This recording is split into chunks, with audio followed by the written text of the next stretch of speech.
അസ്സലാമലൈക്കും മയാങ്ക സ്റ്റോറിയിലേക്ക് സ്വാഗതം. ഞാൻ ഇന്ന് നിങ്ങളുടെ മുമ്പിൽ വന്നിരിക്കുന്നത് ഒരു കുക്കിംഗ് വ്ലോഗുമായിട്ടാണ്. ഞാൻ ഇന്ന് ഇവിടെ ഉണ്ടാക്കാൻ പോകുന്നത് കുരുമുളക് ചിക്കൻ കറിയാണ്.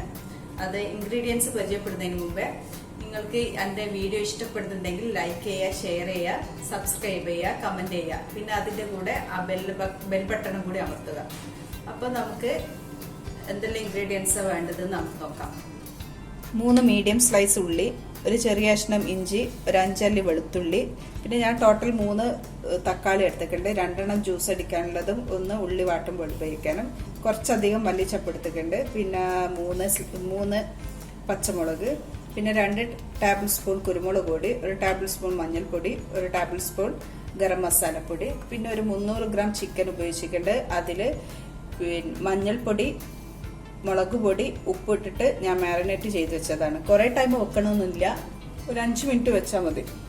പിന്നെ നമുക്ക് എങ്ങനെ കുക്ക് ചെയ്യാമെന്ന് നോക്കാം. ഞാനൊരു പാത്രം അടുപ്പത്ത് വെച്ചിട്ടുണ്ട്. ഇതിലേക്ക് നമുക്ക് ഓയിൽ ഒഴിച്ച് കൊടുക്കാം.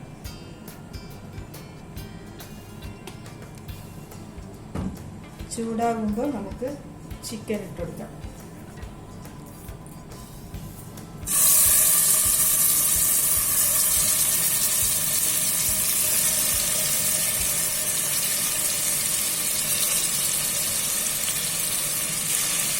ചിക്കൻ പൊരിയുന്ന ടൈം കൊണ്ട് നമുക്ക് മിക്സിയിൽ തക്കാളി, മല്ലിച്ചപ്പും മുളക് പൊടി, മഞ്ഞൾപ്പൊടി ഇതെല്ലാം ഇട്ട് അരച്ചെടുക്കാം. നമുക്ക് മിക്സിയിൽ തക്കാളി മുറിച്ചിട്ടെടുക്കാം.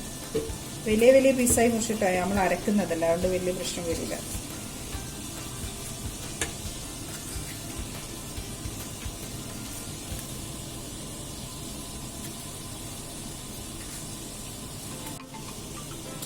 ഈ തക്കാളിയും കുറച്ച് മല്ലിച്ചപ്പും പൊടികളും ഇട്ടിട്ട് നമുക്ക് അരച്ചെടുക്കാം. മല്ലിച്ചപ്പ് ഫുള്ള് വേണ്ട, കുറച്ച് ഇതിൻ്റെ പകുതി മതി, ഇത്രത്തോളം ഇതിലിട്ടെടുക്കാം. പിന്നെ കുരുമുളക് പൊടി, മഞ്ഞൾപ്പൊടി ഇട്ടെടുക്കാം. നല്ല പേസ്റ്റ് രൂപത്തിൽ അരച്ചെടുക്കാം. കുറച്ച് വെള്ളം ഒഴിച്ച് കൊടുക്കാം.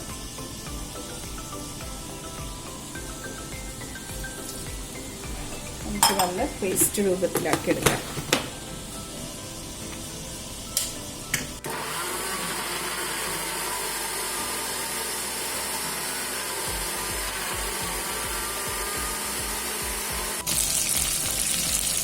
നമുക്ക് ഒരു ഭാഗത്ത് പൊരിഞ്ഞിട്ടുണ്ട്, ഇതിന് മറിച്ചിട്ട് കൊടുക്കാം. ഈ എണ്ണയിൽ തന്നെ നമുക്ക് ബാക്കിയുള്ള ഉള്ളിയും തക്കാളിയും സാധാ നമ്മൾ ചിക്കൻ കറിയിലാക്കുന്ന പോലെ ഉള്ളിയും തക്കാളിയെല്ലാം വഴറ്റി വെച്ചിട്ട് നമുക്ക് അരച്ച് വെച്ച പേസ്റ്റും കൂടി ഇതിലൊക്കെ ഇട്ടെടുക്കാം. ഈ ചിക്കനെല്ലാം മാറ്റി വെച്ചിട്ട് നമുക്ക് ഈ എണ്ണയിൽ തന്നെ ആ ഉള്ളി വാട്ടിയെടുക്കാം.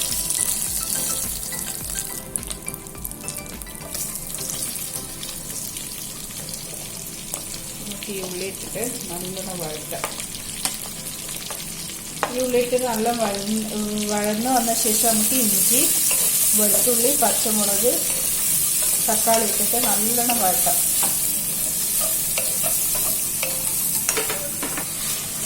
ഇത് വാടി വന്നിട്ടുണ്ട്. ഇനി നമുക്ക് ഇതിലേക്ക് ഇഞ്ചി, വെളുത്തുള്ളി, പച്ചമുളക് ഇട്ടിട്ട് നല്ലോണം വഴറ്റുക. നമ്മൾ ഇഞ്ചിയും വെളുത്തുള്ളിൻ്റെ പച്ച ചുവയിൽ വഴറ്റിട്ട് നമുക്ക് ഇനി ഇതിൽ തക്കാളി ഇട്ട് ഈ പൊരിച്ച ചിക്കനും ഇട്ടിട്ട് നമുക്കൊന്ന് മൂടി വെക്കാം. പൊരിച്ച ചിക്കനും കൂടി നമുക്ക് ഇട്ട് കുറച്ച് സമയം മൂടി വെച്ചെടുക്കാം. നമുക്ക് തുറന്ന് നോക്കാം. ഇതിൽ തക്കാളിയെല്ലാം നല്ലോണം വെന്ത് വന്നിട്ടുണ്ട്. നമുക്കിതിലേക്ക് നേരത്തെ അരച്ച് വെച്ച തക്കാളി പേസ്റ്റ് ചേർത്ത് കൊടുക്കാം. ഇത് ഒറോട്ടിക്കും ചപ്പാത്തിക്കും നെയ്ച്ചോറിന് എല്ലാം പറ്റിയ നല്ലൊരു കറിയാണ്. നിങ്ങൾ ഉണ്ടാക്കി നോക്കിയിട്ട് കമൻറ്റ് ചെയ്യുക. നമുക്ക് ഇതിൽ അരച്ച് വെച്ച് പേസ്റ്റ് ഒഴിച്ചു കൊടുക്കാം.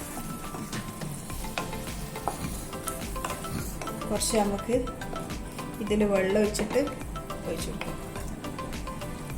നമുക്ക് ബാക്കിയുള്ള ഇതും കൂടി ഇതിൽ ഒഴിച്ചിട്ട് നല്ലോണം തിളപ്പിക്കുക.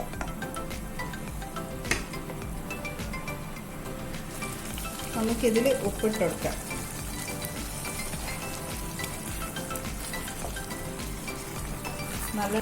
ഇത് നല്ലോണം തിളച്ച് വന്നിട്ടുണ്ട്. ഇതിലേക്ക് നമുക്ക് നേരത്തെ എടുത്ത് വെച്ച ഗരം മസാല ആഡ് ചെയ്ത് കൊടുക്കാം.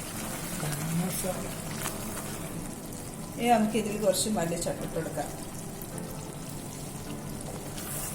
ഇതായിട്ടുണ്ട്. നമുക്കിനി സെർവിങ് ബൗളിലേക്ക് മാറ്റാം. നല്ല ടേസ്റ്റുള്ള കറിയാണ്. നിങ്ങളെല്ലാവരും ഒന്ന് ഉണ്ടാക്കി നോക്കിയിട്ട് കമൻറ്റ് ചെയ്യാം. പിന്നെ എല്ലാവരും സപ്പോർട്ട് ചെയ്യുക, പിന്നെ സബ്സ്ക്രൈബ് ചെയ്യുക, അതിൻ്റെ കൂടെ ബെൽ ബട്ടണും കൂടി അമർത്തുക. അങ്ങനെ നമ്മൾ കറി റെഡി ആയിട്ടുണ്ട്.